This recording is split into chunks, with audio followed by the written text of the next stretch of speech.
So, here's a question. Do you know about the SCP Foundation? Well, for anyone who doesn't know, the SPD Foundation is an honestly pretty cool concept. A collection of strange stories centered around items created by various authors across the internet. It's a free resource, and a lot of people have made use of it. There are a lot of YouTubers who make videos based around the content surrounding the Foundation, and it was a matter of time before people started making books about it. I mean, it's basically free horror book material. And there are a few of them, but, well, I didn't expect one to be a light novel, which is very surprising. Last thing I think about when I hear the SCP Foundation is Best Girl. Anyway, this is probably going to be a short video, but let's get into it.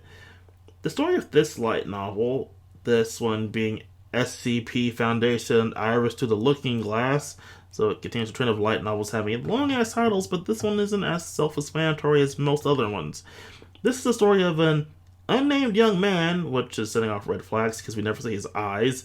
Because you get the joke, who discovers a strange photograph and, like an Alice, ends up falling through it and meeting SCP-105, a young girl named Iris who can manipulate photographs, specifically one she's taken by a camera that she also owns that's also SCP-105-B.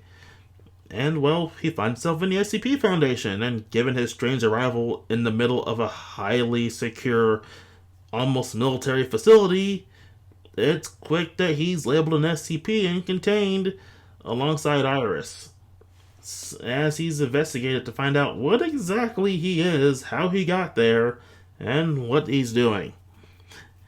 Anyway, this is mostly Iris' story, as he's just a viewpoint character. Iris herself is a nice girl who just wants friends with the nearest person of age to her, which is this young man. And through the story, we can see the loneliness living in the Foundation can cause.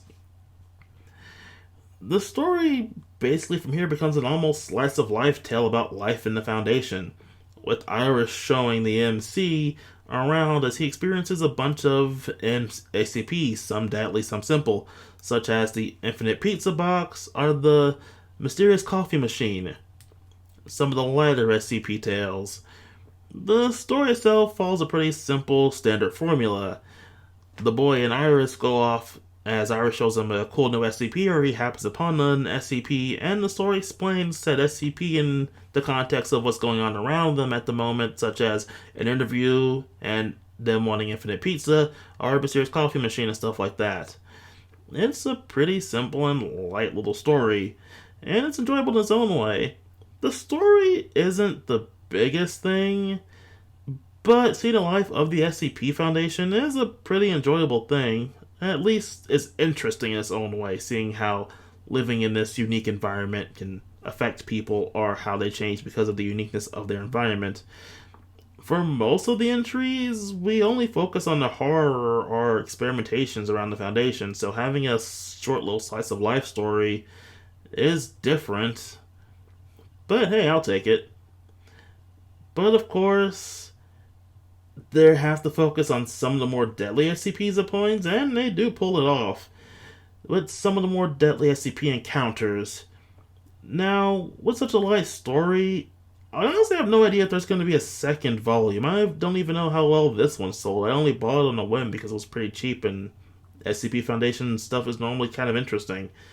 So, while Volume 2 could exist potentially, I honestly wouldn't place bets on it, considering I don't know how they would expand the story from here, considering how this ended, and two, if they were going to make Iris the viewpoint character from here on out, or how they were going to run the other SCP encounters, if an overarching villain for the story outside of just making it one of the big timers of the SCP Foundation antagonist, which honestly that would be a bit weird considering how this story started. So yeah, this is a quick little story for anyone who wants to take a look at it and wants a more slice of life tale from the SCP Foundation. And some cute art, because the art in this is actually pretty cute. Overall, light recommended. Don't get your hopes up for a great fantastic tale, just enjoy a short little slice of life story. that happens to involve monsters that could eviscerate you with a thought. No, none of those ones actually show up in this story. That's just an example of an SCP.